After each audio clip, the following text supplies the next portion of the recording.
TVC, a TV do Correio da Manhã.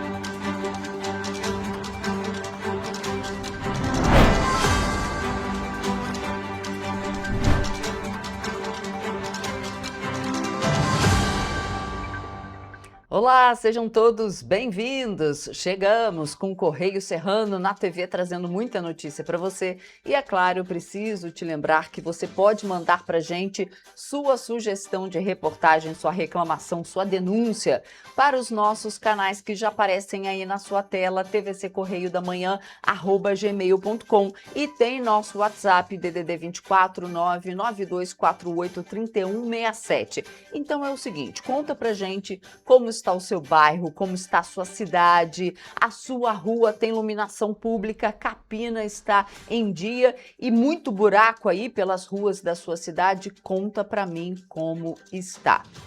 E hoje em Petrópolis o dia amanheceu fechado, nublado, russo, aquele famoso russo em Petrópolis. Essas são imagens feitas hoje pela manhã, como vocês podem ver. Fechado, fechado, fechado. Lá no terceiro bloco a gente vai ver como fica a previsão do tempo para a nossa área de cobertura. Vamos então às notícias desta quarta-feira, dia 26 de agosto. Você vai ver que mulheres em situação de violência têm teleatendimento psicológico. Salário mínimo deverá subir para R$ 1.741 em 2027. Medidas protetivas para mulheres crescem 43% no estado do Rio. E em Petrópolis, mesmo com decisões do Tribunal de Contas pela licitação de linhas de ônibus, a Prefeitura quer estender contratos que já venceram. Esses e outros destaques você confere a partir de agora no Correio Serrano na TV.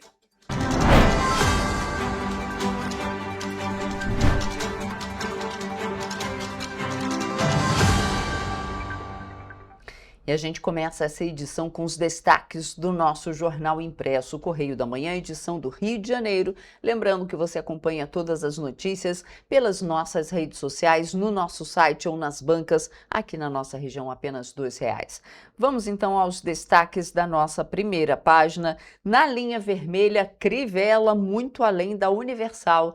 Eleitores conservadores decidirão sobre o terceiro mandato. Destaque da página 3 da coluna Magna Vita. A manchete de hoje: Senado avança a tramitação da PEC do fim da escala de trabalho 6x1. Relator Omar Aziz deve apresentar texto na quinta-feira, dia 27, amanhã, preservando o relatório da Câmara. Destaque da nossa página 6. E temos mais. Governo vê pausa, mas espera mais vazamentos. PT e assessores do presidente veem motivação eleitoral nos vazamentos da Polícia Federal, que responsabilizam André Mendonça e acreditam que continuarão ocorrendo até as eleições. Está lá na página 4. Moçambique nas páginas do Correio da Manhã. Bastidores na página 5. E no nosso texto, legenda: Benedito Gonçalves empossado como Corregedor Nacional de Justiça. Agora a gente vai direto para a nossa página 11, ver o que é destaque por lá. Lá no Petropolitano, Prefeitura visa estender contratos com empresas de ônibus. Ontem teve mais uma audiência pública na 4ª Vara Civil. Cada dia um flash, né? Cada dia uma audiência diferente lá na 4ª Vara Civil sobre um assunto diferente, né? A gente fala de saúde, a gente fala da crise dos ônibus e hoje a gente fala que a Prefeitura de Petrópolis quer estender contratos com as empresas de ônibus, mas o TCE, por exemplo, pede licitação. E a gente tem uma reportagem em vídeo para trazer para vocês sobre esse assunto, porque mesmo com decisões anteriores do Tribunal de Contas do Estado, o TCE, pela realização de licitações no transporte público coletivo de Petrópolis, a Prefeitura defende a possibilidade de estender os contratos que já venceram. A proposta foi discutida, como eu falei, ontem durante uma audiência na Justiça. Vamos ver. A discussão envolve a Transporte São Luís, conhecida como Cidade das Hortênsias. O contrato da empresa terminou em agosto do ano passado. Na ação, o Ministério Público sustenta que não há possibilidade de uma nova prorrogação e pede que as linhas sejam licitadas. A manifestação ocorreu durante uma audiência na 4ª Vara Civil de Petrópolis, em ação movida pelo Ministério Público. A proposta apresentada pelo município, no entanto, depende primeiro de uma realização de uma perícia para calcular o suposto desequilíbrio econômico-financeiro do contrato com a Cidade das Hortênsias. Durante a audiência, o diretor-presidente da CPTrans, Luciano Moreira, defendeu que uma eventual extensão do contrato garanta a continuidade do serviço e permita os contratos das empresas que ainda operam na cidade terminem juntos em 2032. A companhia também apontou a necessidade de investimentos na frota. Segundo a CPTrans, 35 veículos da Cidade das Hortênsias atualmente em operação foram fabricados antes de 2016. A proposta de extensão, segundo o órgão, deveria estar condicionada à renovação da frota. Um dos pontos mais sensíveis da audiência foi a possibilidade de inclusão em um eventual acordo das linhas que pertenciam à antiga Cascatinha Transportes Coletivos de Passageiros. As linhas foram absorvidas pela Cidade das Hortênsias após a paralisação da empresa em 2024. A questão ganha peso porque essas linhas já foram alvo de uma determinação do Tribunal de Contas do Estado. Em 2021, o TCE determinou que a Prefeitura iniciasse o procedimento licitatório para as linhas então operadas pela Cascatinha. Na mesma decisão, a Corte de Contas determinou que os contratos da Petroita e da Transporte São Luís não fossem renovados após o fim das concessões. Eu entendo essa remodelagem que a CPTrans propõe. Nós ficamos pensando sobre como poderíamos resolver isso. Mas assim, mudar o contrato já está vencido, eu acho inviável. A promotora também questionou a falta de discussão mais ampla sobre a proposta. Não tem nem uma proposta de política pública passada por todas as instâncias, né? Eu fiz essa recomendação de que isso fosse levado ao Conselho, fosse levado à Câmara, para ampliar esse debate com a sociedade, mas até onde eu sei isso não foi feito. A Cidade das Hortênsias, por sua vez, defendeu a prorrogação do contrato e afirmou que tem atuado para garantir a continuidade do serviço de transporte. A empresa também destacou que realizou a compra de 11 coletivos, mesmo sem um contrato vigente, e a absorção de linhas deixadas por empresas que interromperam as operações.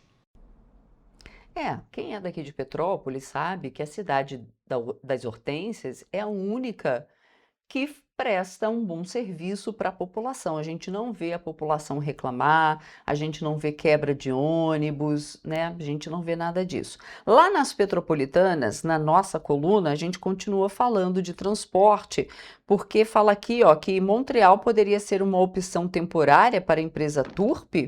Conforme já noticiado pela imprensa, a Turp e a Prefeitura de Petrópolis sofreram mais essa derrota na Justiça, isso porque foi negado o recurso apresentado pelo município em uma ação de despejo que envolve o terreno utilizado para abrigar os ônibus da empresa em Itaipava.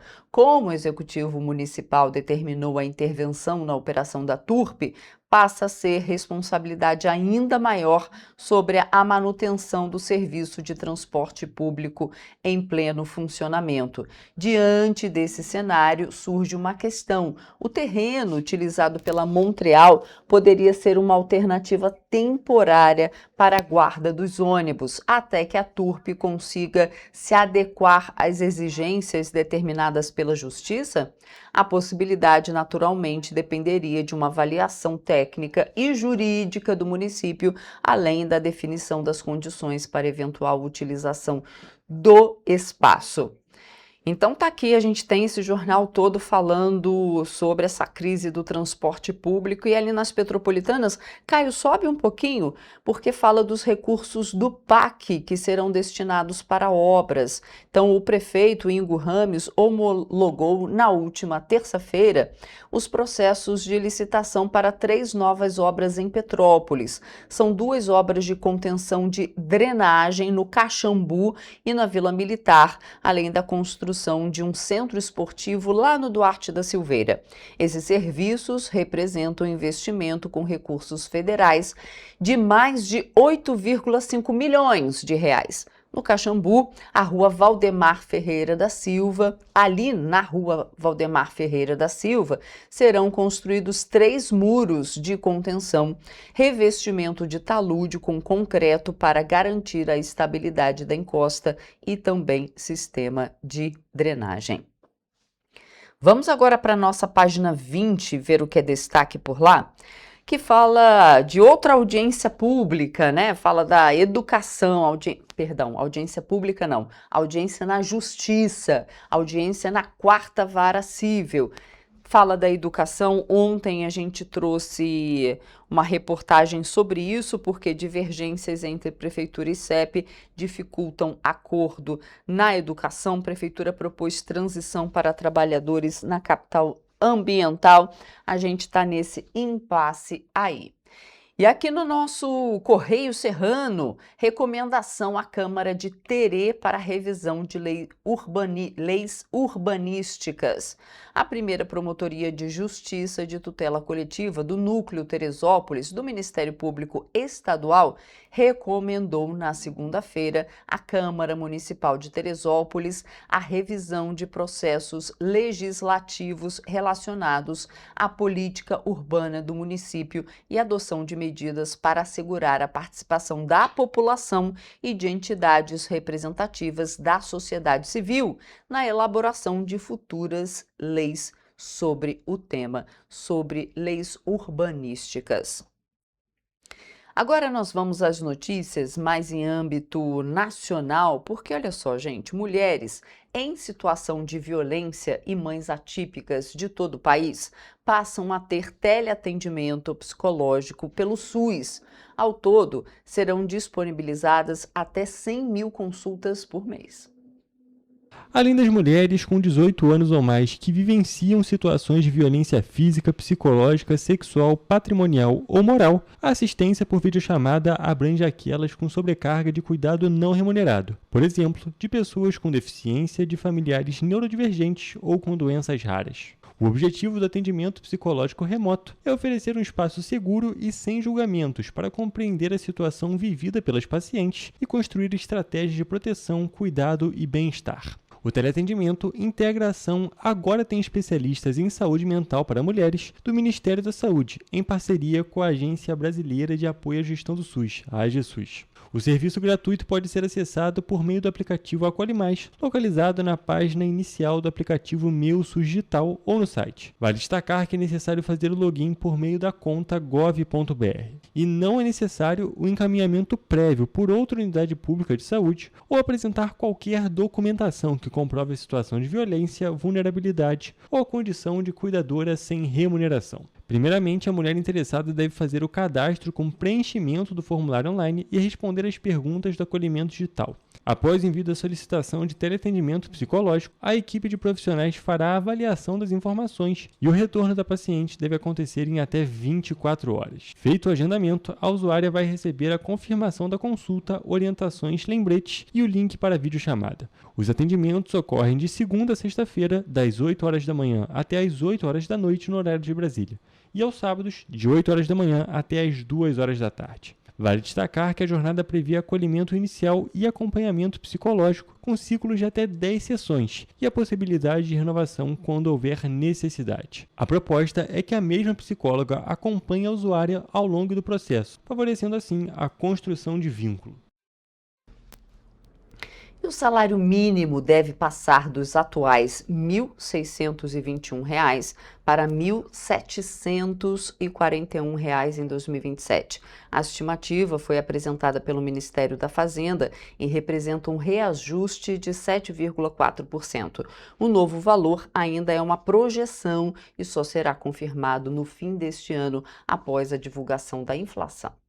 O salário mínimo deve subir para R$ 1.741 a partir de janeiro de 2027. A nova projeção foi apresentada pelo Ministério da Fazenda e será incluída no projeto de lei orçamentária anual, que deve ser enviado ao Congresso Nacional até o dia 31 de agosto. O valor representa um aumento de R$ 120, ou 7,4% em relação ao salário mínimo atual, que é de R$ 1.621. A nova estimativa também ficou R$ 24 acima da previsão de R$ 1.717 apresentada pelo governo no projeto da Lei de Diretrizes Orçamentárias em abril.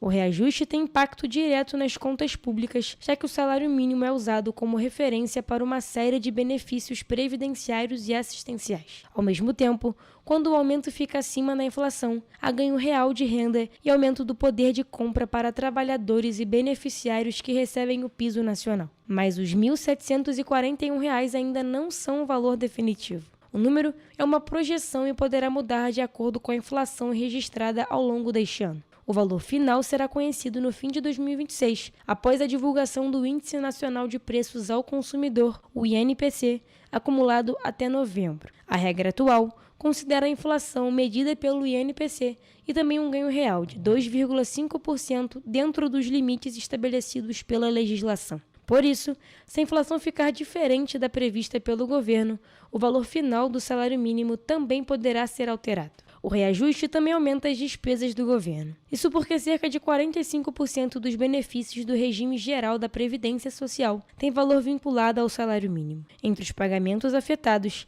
estão aposentadorias e pensões do INSS, o benefício de prestação continuada, o seguro-desemprego e o abono salarial. A contribuição previdenciária dos microempreendedores individuais, os MEIs, também é influenciada pelo valor do piso nacional. Com isso, quanto maior for o reajuste, maior tende a ser a despesa do governo com benefícios vinculados ao salário mínimo. Por outro lado, o aumento pode estimular o consumo, principalmente entre as famílias de menor renda, que normalmente destinam uma parcela maior dos recursos para despesas básicas. O reajuste, portanto, tem impacto tanto na renda dos brasileiros quanto no planejamento das contas públicas. E começa hoje, quarta-feira, dia 26, o prazo para participar da lista de espera do ProUni para o segundo semestre de 2026. Os candidatos devem manifestar interesse pelo Portal Único de Acesso ao Ensino Superior até às 23h59 de quinta-feira, dia 27, amanhã. A participação é de graça e não pode haver cobrança de taxas. O resultado da lista de espera será divulgado no dia 1º de setembro. Podem participar da lista de espera os candidatos que não foram pré-selecionados nas chamadas já realizadas, além daqueles que foram reprovados por motivo de não formação de turma. A manifestação de interesse deve ser feita pelo Portal Único de Acesso ao Ensino Superior. Depois, os candidatos poderão consultar o resultado a partir do dia 1º de setembro. Quem for pré-selecionado nessa última etapa terá que comprovar as informações declaradas na inscrição. O prazo para a apresentação da documentação será de 1º a 14 de setembro.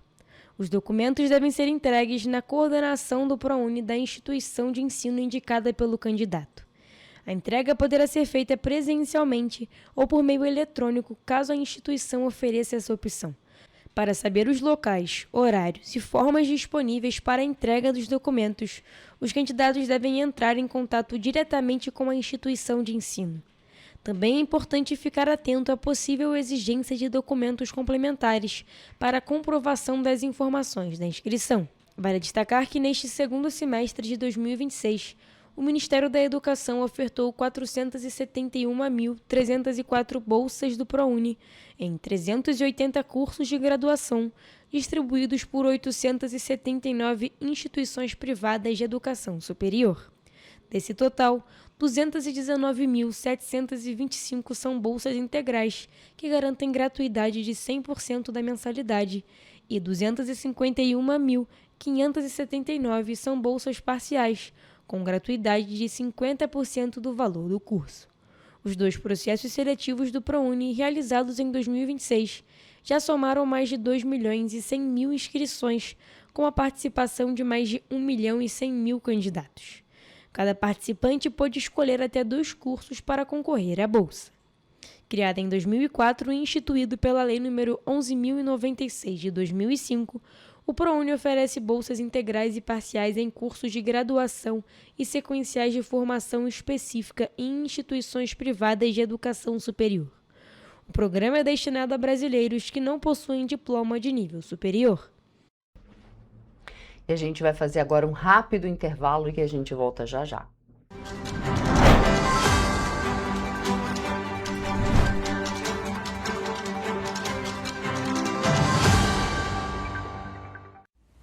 Você já pensou sobre o que é ser petropolitano? Ser petropolitano é viver a história e viver na história.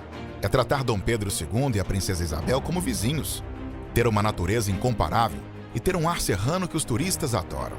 É também, às vezes, ter todas as estações do ano em um só dia. Ser petropolitano é se emocionar com os corais e marchar com as bandas marciais. É enfrentar o trânsito na subida da serra e reclamar do pedágio. É comemorar os gols e, às vezes, sofrer pelo serrano. Ser petropolitano é ser resiliente, ser solidário. Ser petropolitano é amar esta cidade imperial, na qual nascemos ou escolhemos para viver. Correio Petropolitano, o jornal que tem no seu nome o orgulho de ser petropolitano. Todos os dias em uma banca perto de você.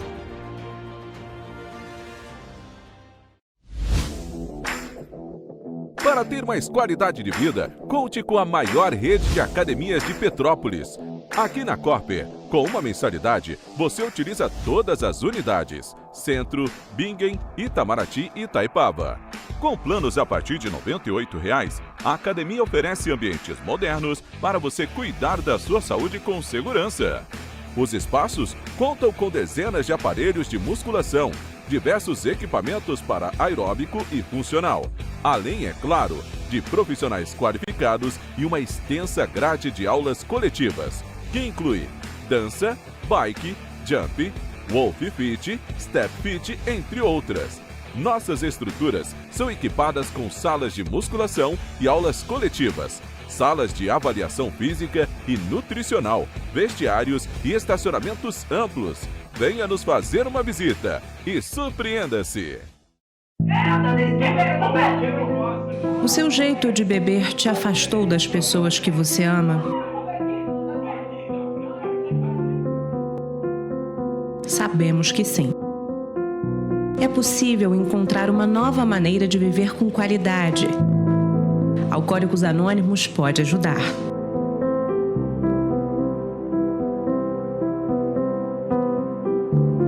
Petrópolis, uma cidade histórica, que agora tem um novo ponto de conexão.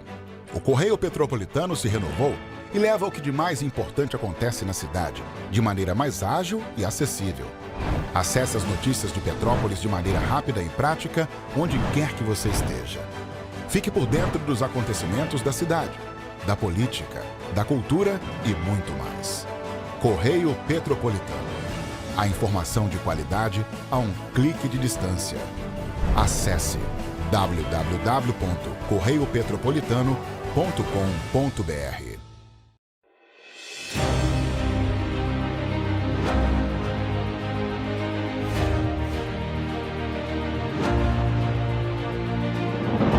Não é jornalismo de direita, é jornalismo direito. Correio Petropolitano. Tudo que seu jornal não deveria ter deixado de ser. Todos os dias, em uma banca perto de você.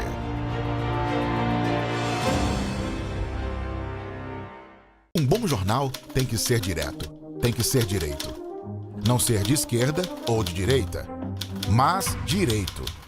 É ter coragem de informar a verdade e não impor a sua verdade. É respeitar a inteligência do leitor e vontade do eleitor. Correio da Manhã, um jornal que há 124 anos tem a coragem de ser direto e direito. Em uma banca perto de você.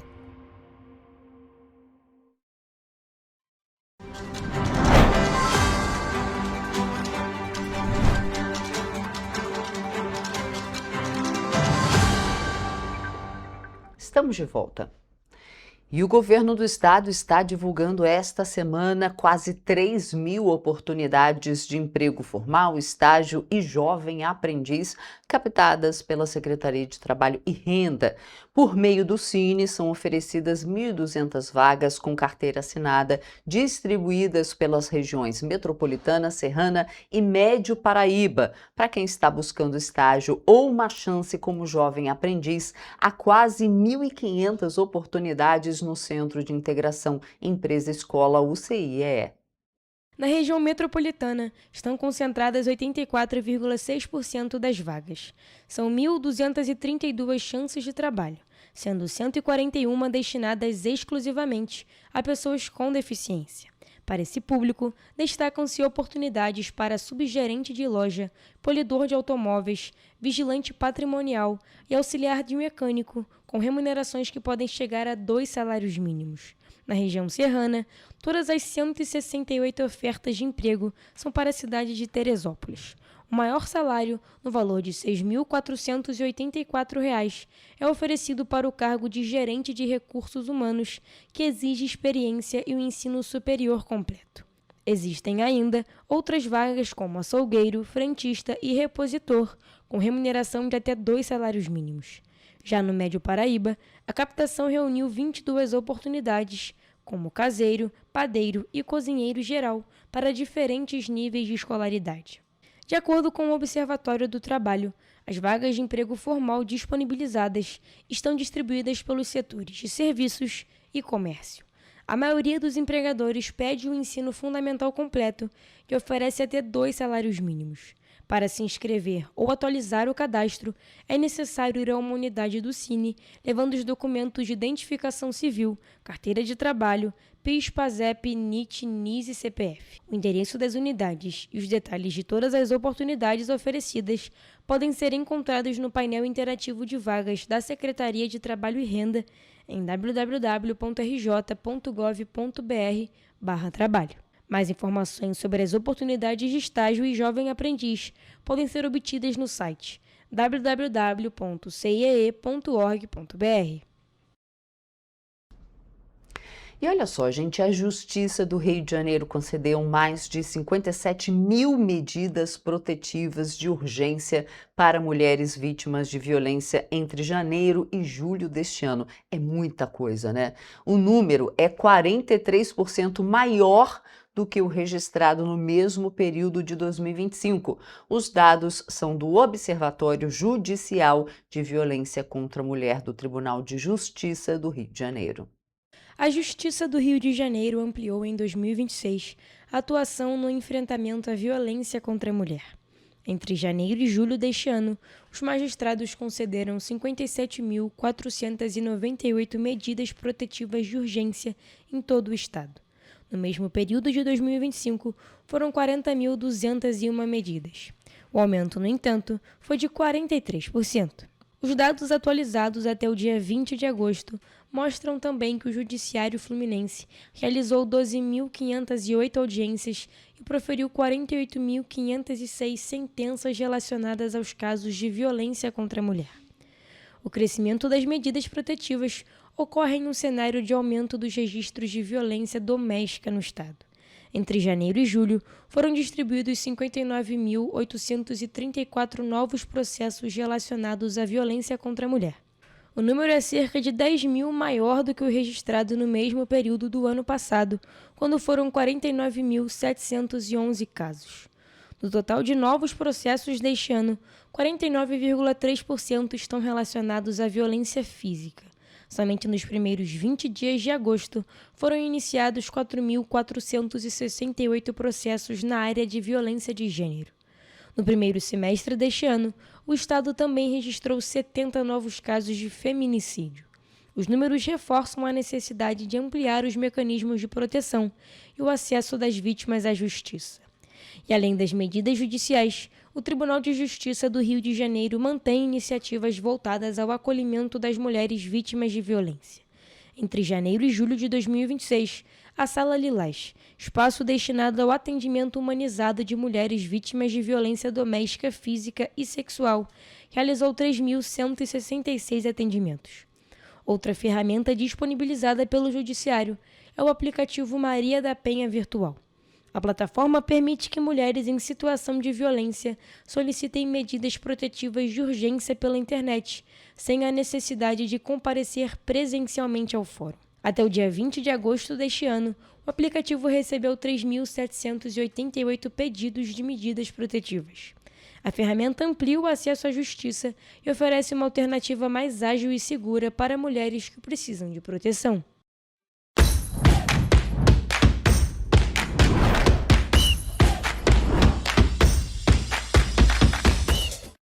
Começamos agora mais uma edição do Correio Esportivo, o momento de focar em esportes aqui na TV Correio da Manhã. Na edição de hoje vamos falar de futebol, tênis e Fórmula 1.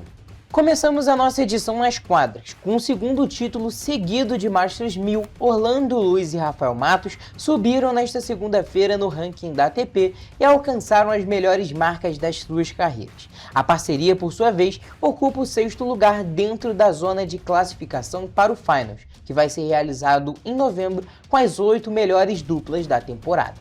Neste domingo, os gaúchos levantaram o quarto troféu de 2026 e o quinto desde que a parceria foi formada.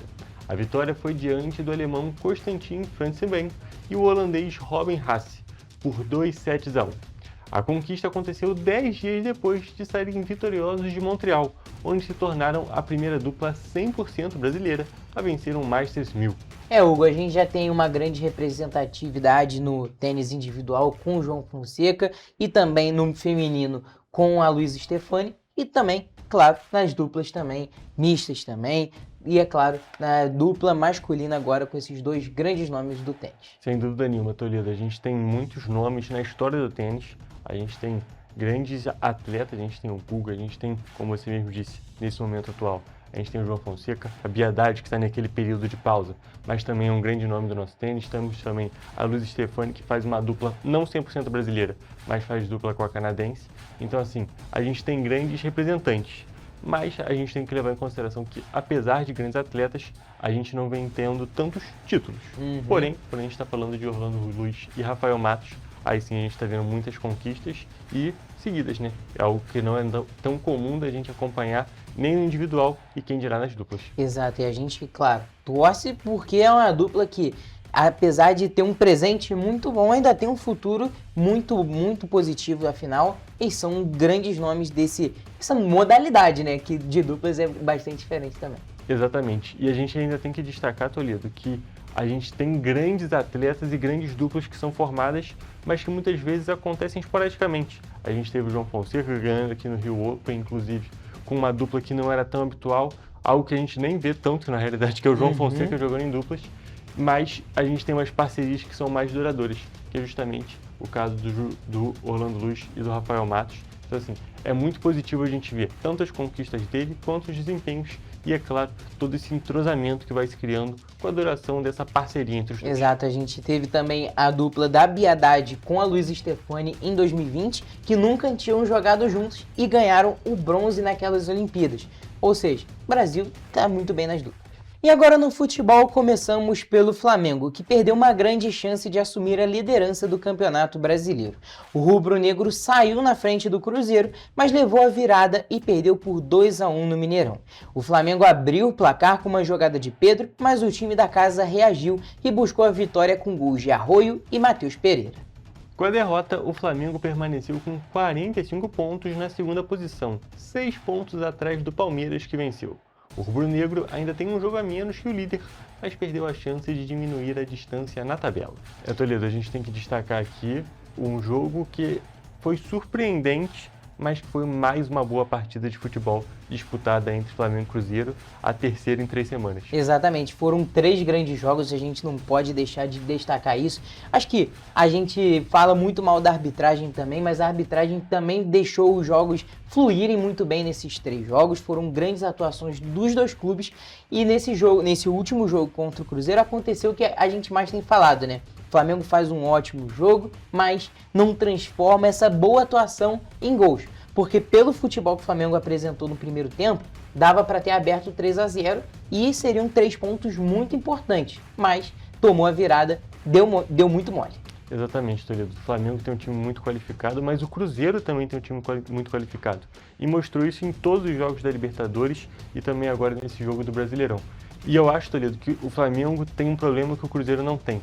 O gás do Flamengo acaba. O Flamengo tem um problema sério de desempenho físico mesmo dos jogadores, que normalmente é um primeiro tempo de almanaque, vamos dizer assim. Eu sinto que essa falta de gás é mais pro ataque, porque a defesa tenta segurar as cordas, mas tem hora que não dá, né? Exatamente. A defesa ainda você consegue ficar mais postado. O ataque e o meio-campo, que é principalmente Exato. quem controla o jogo, os jogadores que realmente fazem a diferença, eles têm sofrido muitas dificuldades e justamente por não matar o jogo no primeiro tempo, como você mesmo disse, quando a atuação foi tão boa, que aí o Flamengo está sofrendo com isso. A gente já vinha falando isso em outras edições, falando inclusive sobre o jogo contra o Cruzeiro da última semana, o jogo da Libertadores, e nesse jogo aqui foi um jogo que não valia tanto quanto o da Libertadores, né? A gente não pode deixar de destacar isso. O jogo mais importante foi o Flamengo que venceu, mas era mais uma partida de extrema relevância que o Flamengo não conseguiu vencer justamente por conta desses moles que vem dando. E a gente não pode deixar de destacar aqui, né, Tolito? O Arroio, jogador Exatamente, do Cruzeiro, isso que eu ia falar. ele faz um campeonato à parte quando está se tratando de Flamengo. Exatamente. E muito curioso, né? Porque no primeiro jogo, no Mineirão, pela Libertadores, o Samuel Lino fica no chão com o drible do Arroio. No segundo jogo, Samuel Lino deixa o William no chão, driblando ele, faz o gol. E agora acho que não foi nem uma escorregada, acho que foi aquela falta de firmeza ali, acabou escorregando também, caiu um pouquinho para trás, Samuel Lino de novo ficou no chão pro Arroio e fez um outro golaço. O pessoal criticou o Rossi, mas não dava para fazer nada, né? Impressionante. Quando eles querem caçar alguém para criticar. Exatamente, Toledo. E mais um jogo muito bom do Cruzeiro, esse time do Cruzeiro é muito forte e ele chega assim como uma terceira força desse Brasileirão, porque começou o campeonato muito mal, por isso que não está em terceiro lugar. Porém, é um time muito Até forte. disputando pelo título. Exatamente, porque é um time muito forte e vem evoluindo. Esse eu acho que é um ponto importante da gente destacar. O Cruzeiro não só joga bem, mas ele está evoluindo rodada a rodada e tem grandes jogadores. E só pra gente finalizar esse assunto de Flamengo, teve também gol do Matheus Pereira, que foi muito crucificado pelos rivais, principalmente, torcida cruzeirense nem tanto, né?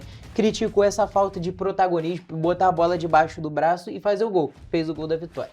E o Palmeiras aproveitou o tropeço do Flamengo para aumentar a vantagem na liderança. O Verdão goleou o Vasco por 4-1 no Nubank Park. O primeiro tempo terminou empatado, porém o Palmeiras deslanchou na etapa final e marcou 3 gols em apenas 10 minutos. Flaco Lopes 2 vezes, Vitor Roque e Maurício marcaram para o time paulista. E o gol do Vasco foi marcado pelo atacante Polídio. E com a vitória, o Palmeiras chegou a 51 pontos e abriu 6 de vantagem para o Flamengo. Já o Vasco segue na parte de baixo da tabela com 22 pontos e continua na 19ª posição. O Cruz Maltino agora precisa reagir para tentar deixar a zona de rebaixamento. Hugo, 10 minutos impressionantes que o Vasco fez bem ao contrário do que fez no primeiro tempo. 3 gols em 10 minutos é de se impressionar. É de se impressionar, Toledo. E a gente tem que destacar aqui que, mais uma vez, o Vasco está sofrendo com os mesmos problemas. Dizer que, algo que eu até disse em off, o Vasco está fazendo uma campanha muito parecida com o América Mineiro de 2023, que fazia bons jogos contra praticamente todos os times, principalmente os times que estavam na parte de cima da tabela, porém não consegue vencer. E a gente sabe que se não tem vitória, não tem ponto, e se não tem ponto, a gente já sabe muito bem qual é o fim. Porque o Vasco fez um primeiro tempo muito bom contra o Palmeiras, inclusive vou dizer que foi um primeiro tempo melhor do que o próprio jogo do Palmeiras, porém tá pegando justamente aquele ponto que é a falta de atacante e a falta de jogadores competentes no ataque, porque um jogador como o David, que não sabe o que é uma linha de impedimento, que ele está impedido em todos os lances, não tem como um time conseguir realmente pontos e conseguir gols numa situação como essa. Exato, e essa situação do Vasco na zona de rebaixamento tá ficando crítica cada rodada que passa, né? Porque vamos botar, o Vasco tem que fazer 23 pontos aí para tentar se livrar do rebaixamento, nessa média dos 45 pontos, para se livrar, e agora, claro, o campeonato tá ficando mais apertado, já entrou na reta final, né? E o Vasco tem que gerar esse bom futebol que vem apresentado, é claro, tem apresentado uma melhora, isso é nítido, mas não é difícil explicar, né? Porque tem perdido bastante. Exatamente, Toledo. A gente tem que destacar aqui o trabalho do Pedro Emanuel, que ele precisa de uma vitória no Campeonato Brasileiro para conseguir deslanchar, porque não só um vascaíno falando, não só uma outra pessoa que está assistindo, um rival ou uma pessoa que tenha algum gosto de ver o Vasco jogar. O time do Vasco consegue jogar, essa que é a parte mais interessante, consegue fazer bons jogos, tem muita organização, tem muita parte tática envolvida, porém o time não consegue resultado. Então, assim, o técnico precisa de uma vitória, os jogadores precisam converter as chances do mesmo jeito que estão convertendo nas Copas, falando da Sul-Americana e da Copa do Brasil, no Campeonato Brasileiro, para conseguir dar esse respiro no Brasileirão, porque o futebol tem, o que não está tendo é o gol. Exato, fez 4 gols em um jogo na Copa Sul-Americana contra o Olímpia, mas no Brasileiro parece que é outro time.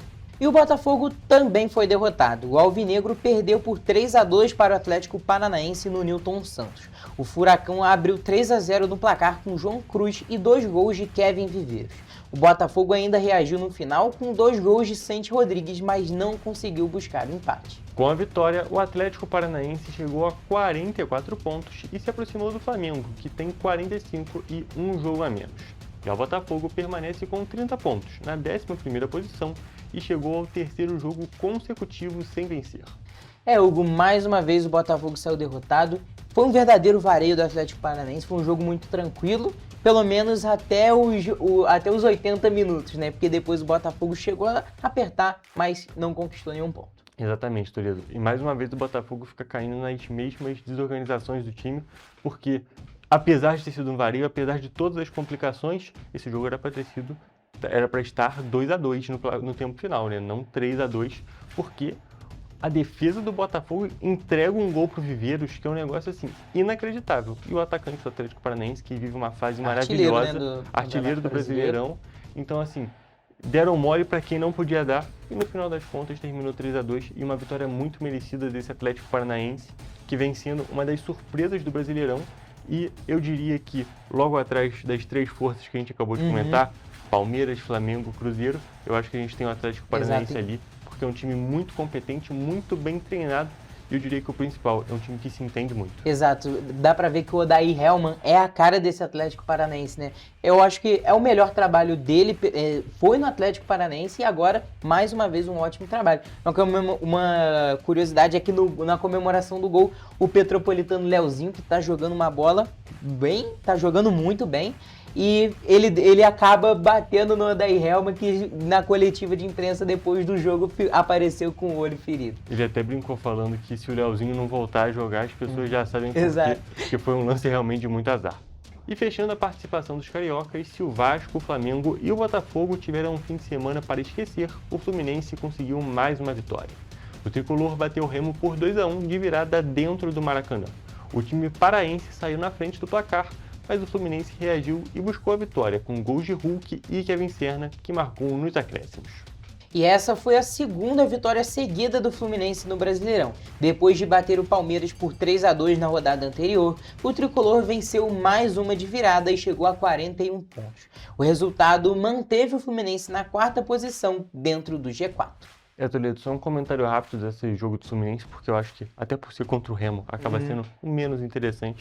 Foi uma partida muito positiva do time, que agora é treinado oficialmente pelo Marcão, foi efetivado, não é mais interino, então assim, é um time que tinha muito potencial, mas que estava esbarrando, talvez numa falta de vontade dos jogadores com Zubeldia e principalmente com algumas teimosias do técnico, porque a gente não pode deixar de destacar, o gol da virada sai de um cruzamento do Riquelme, que é justamente da base tricolor, é um jogador muito importante e todo mundo sabe que a base do Fluminense costuma resolver os problemas, junto com o Marcão, que é o bombeiro, a gente pode dizer que a base do Fluminense é o quartel, porque assim, os jogadores são muito positivos, são muito bons e eles precisam ter o espaço para poder se desenvolver. Exatamente, o Petropolitano, né, Marcão, a gente tem que sempre destacar isso aqui, mereceu, né? Sempre foi esse bombeiro, né? Aparecia na hora que o Fluminense mais precisava para apagar esses incêndios, que eram a loucura que era o Fluminense treinar esse time. Mais uma vez apagou o incêndio, classificou para a Libertadores, venceu o Palmeiras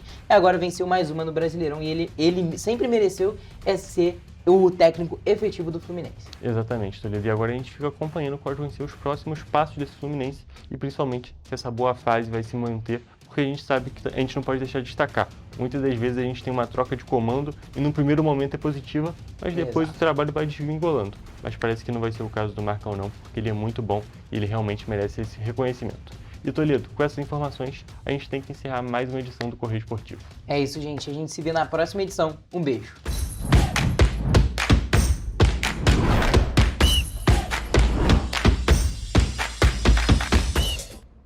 E a gente vai fazer agora um rápido intervalo e a gente volta já já.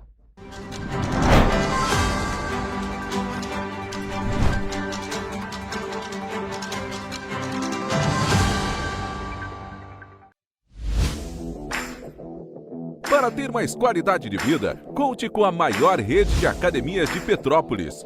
Aqui na Corper, com uma mensalidade, você utiliza todas as unidades: Centro, Bingen, Itamaraty e Itaipava. Com planos a partir de R$ 98,00, a academia oferece ambientes modernos para você cuidar da sua saúde com segurança.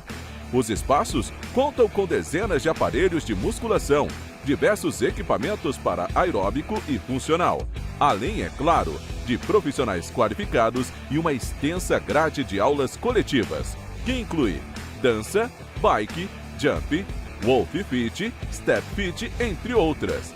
Nossas estruturas são equipadas com salas de musculação e aulas coletivas, salas de avaliação física e nutricional, vestiários e estacionamentos amplos.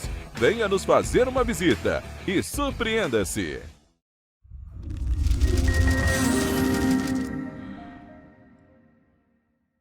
O grupo de jornais que mais cresceu no Brasil apostou na força do impresso e no jornalismo direito. Em setembro de 2025, o Grupo Correio da Manhã completa 6 anos de uma trajetória marcada por coragem, compromisso e credibilidade. Resgatamos a história do jornal mais importante do Brasil no século XX e hoje somos protagonistas da nossa história no século XXI. Acreditamos na responsabilidade de colocar a informação correta no papel. Enquanto o mundo digital muda a cada segundo, o jornal impresso permanece como referência de verdade e confiabilidade. Contamos com 4 parques gráficos próprios, no Grande Rio, em Volta Redonda, no Núcleo Bandeirante e em Areal, em Brasília, equipados com 8 rotativas de alta tecnologia que produzem todos os nossos jornais em cores. São 5 jornais diários. Correio da Manhã, Estado do Rio, Correio da Manhã Nacional, Correio Sul-Fluminense, Correio Petropolitano, Correio da Manhã Distrito Federal. E o grupo vai além. Abriga o tradicional Jornal da Barra, com 35 anos de história, a lendária revista O Cruzeiro e o Jornal de Turismo, publicado há 59 anos. Na área eletrônica, temos a TVC, TV Correio da Manhã, no ar há 24 anos pelo canal 16 de Petrópolis, com estúdios também no Rio de Janeiro e em Brasília. Crescemos com uma missão clara: levar ao leitor uma informação verdadeira. É o jornalismo direto e direito, um jornal que respeita a política e é respeitado pelos políticos. Nossas páginas e plataformas reúnem um time de jornalistas e colunistas de peso: Fernando Molica, Rodolfo Lago, Thales Faria, Cláudio Magnavita, Ricardo Cravo Albim, Rui Castro, Alexandre Garcia, Aristóteles Drummond, entre outros nomes que ajudam a construir a credibilidade da nossa marca. São 4 redações integradas e um conteúdo cada vez mais ampliado no meio digital. Grupo Correio da Manhã. Informação com tanta credibilidade que é impressa todos os dias.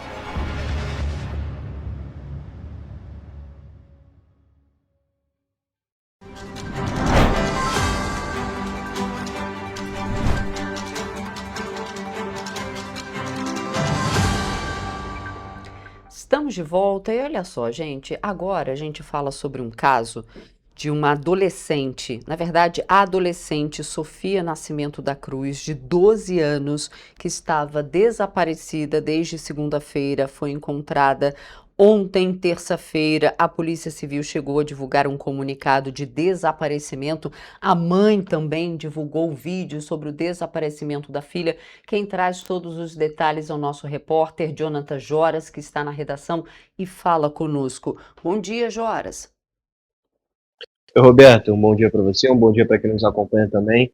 Pois é, né, a Sofia foi encontrada na terça-feira, né, ela voltou para casa, já está sob os cuidados da família, né, e essa informação de fato foi divulgada pela mãe, né? Ontem, inclusive, eu conversei com a mãe, né, durante a tarde, para saber o que estava acontecendo, né? Tanto que a gente repercutiu, né, o vídeo da Fabíola, né, que é a mãe da Sofia, nas nossas redes sociais, né, para ajudar a divulgar, né?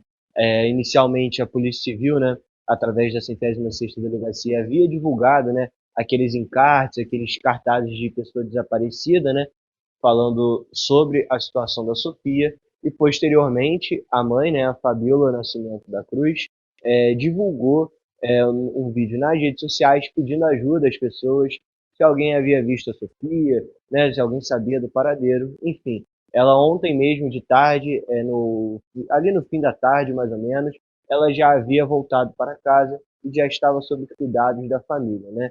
E uma coisa que chama atenção, Roberto, ontem a gente, durante a apuração, a gente acessou o Instituto de Segurança Pública e viu que de janeiro a julho deste ano, já 23 pessoas já desapareceram aqui na cidade de Petrópolis, né? Inclusive, houve uma diminuição em relação ao mesmo período do ano passado, mas mesmo assim ainda é um dado preocupante. Mas enfim, a gente fica feliz, né, que a Sofia está bem, já está em casa, né? A gente fica preocupado, fica comovido, visto que é uma adolescente de apenas 12 anos, né? Enfim, a gente ontem, inclusive, né, no vídeo da Fabíola, né, ela falou que às vezes a Sofia tinha conversado com alguém pelo celular, e só saiu de casa, já tinha alguém esperando, enfim. É de fato algo perigoso, né, essa situação, mas ela já está em casa, a gente fica feliz, fica contente, enfim, e esse dado que eu falei, apesar da diminuição, ainda é alarmante a situação aqui em Petrópolis, né? A gente sabe que existe um trabalho da polícia, né, essa divulgação da polícia através desses cartazes, desses encartes, né, de divulgação de pessoas desaparecidas, mas a gente sabe que nem sempre funciona, né?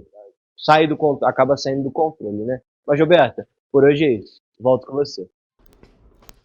Joras, obrigada pelas suas informações, mas o importante foi o seguinte: vamos analisar esse caso porque isso acontece sempre. A mãe viu a filha receber uma ligação e sair correndo. E aí ela sumiu.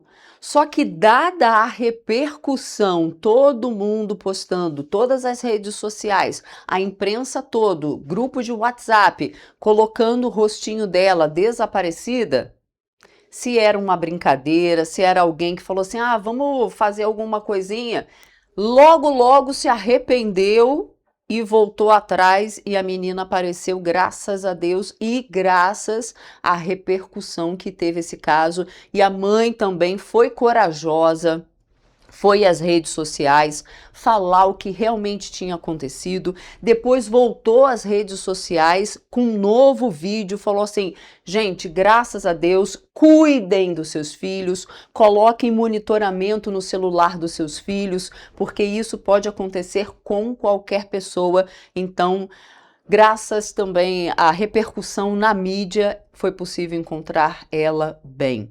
Jonatas, Joras, muito obrigada pelas suas informações, bom trabalho para você aí.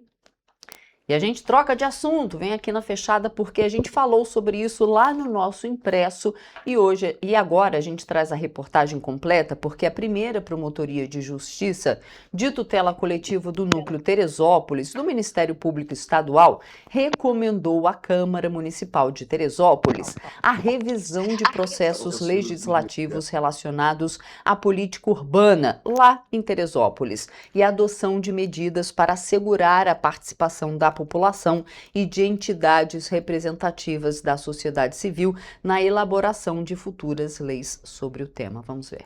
A recomendação do Ministério Público do Estado do Rio de Janeiro orienta a Câmara Municipal a revisar os processos legislativos que resultaram na aprovação de leis urbanísticas em Teresópolis nos anos de 2024, 2025 e 2026. A análise deverá verificar em cada caso a realização de estudos técnicos e a observância dos mecanismos de participação da sociedade, se forem identificados irregularidades ou vícios de inconstitucionalidade, a Câmara deverá adotar medidas legislativas cabíveis para corrigi-los. De acordo com o documento do MPRJ, há indícios de que leis aprovadas recentemente sobre questões urbanísticas, ambientais e de ocupação de solo tenham sido elaboradas sem participação prévia do Conselho Municipal de Teresópolis e sem observância de mecanismos de participação popular previstos na Constituição do Estado do Rio de Janeiro. Segundo a promotoria, a Constituição Estadual estabelece a participação efetiva da população e de entidades representativas da comunidade na elaboração de normas relacionadas ao planejamento urbano, zoneamento, parcelamento, uso e ocupação do solo, construções e edificações e proteção ambiental. O Tribunal de Justiça do Estado do Rio de Janeiro, o TJRJ, também já reconheceu a inconstitucionalidade de leis urbanísticas aprovadas sem o cumprimento dessas exigências. A Câmara Municipal de Teresópolis terá o prazo de 90 dias úteis para informar ao Ministério Público as providências que foram adotadas em atendimento à recomendação. E a gente também falou sobre esse assunto ontem no nosso jornal e agora a gente traz a reportagem completa porque o Hospital dos Olhos, Dr. Tanuri, aceitou com ressalvas o acordo proposto pelo município de Petrópolis em relação ao pagamento de débitos de cerca de 6.300.000 reais por serviços prestados para o SUS. O sócio administrativo da unidade enfatizou que a situação do hospital atingiu um estado crítico e exigiu pontualidade rigorosa nos pagamentos. O sócio administrativo da unidade, Guilherme Tanuri, disse ao Correio que o hospital precisou recorrer a um empréstimo para manter os atendimentos com qualidade. Segundo ele, a situação do Hospital dos Olhos Dr. Tanuri atingiu um estado crítico, mas conforme a secretária de Saúde, Clarissa Rippel, os serviços seguem de forma regular, sem impacto para a população. O assunto foi debatido nesta segunda-feira, dia 24 de agosto, durante uma audiência na 4ª Vara Civil de Petrópolis. A dívida do município com o Hospital dos Olhos chegou a cerca de 6.300.000 reais por serviços prestados ao Sistema Único de Saúde, o SUS. De acordo com Clarissa Rippel, a pasta pagou aproximadamente 267 mil reais para quitar pendências relacionadas a março e abril deste ano. Esse pagamento já havia sido acordado entre as partes. O débito mais recente, referente a 2026, está em quase 3 milhões de reais e vai ser quitado primeiro, segundo a secretária de Saúde. Esse valor vai ser dividido em 4 parcelas de 743 mil reais, com vencimentos de setembro a dezembro. Já os débitos antigos, dos anos de 2024 e 2025, somam um pouco mais de 3 milhões e 400 mil reais e serão divididos em 3 parcelas a serem pagas entre janeiro e março de 2027. Os pagamentos serão realizados respeitando o limite orçamentário da pasta. O município informou que as parcelas serão pagas todo dia 20 de cada mês e a defesa do hospital pediu fixação de medidas que obrigam o devedor a cumprir uma ordem judicial em caso de descumprimento. O advogado solicitou ainda a definição de uma data específica para o pagamento dos meses regulares, visto que o município apresentou data fixa apenas para as parcelas do acordo. O Ministério Público mostrou-se favorável ao acordo. O juiz Jorge Luiz Martins não homologou o acordo na sessão.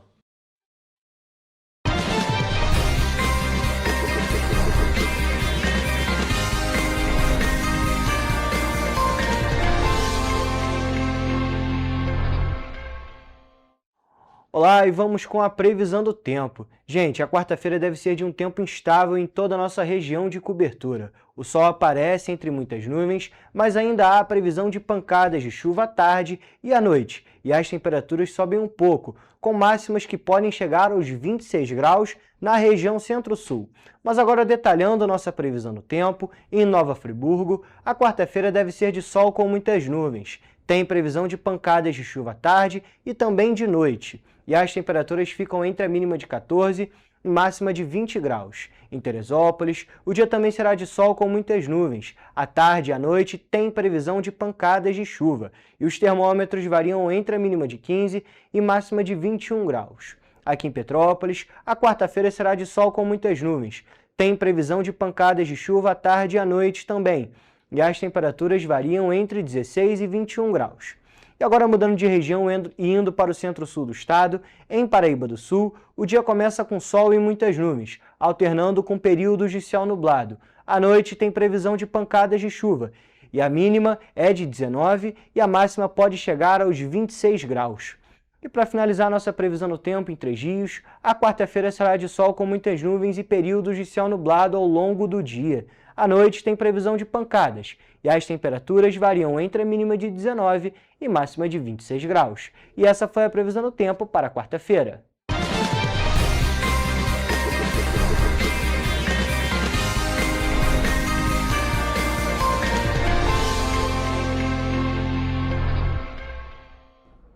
E a gente fica por aqui. Até amanhã. Tchau.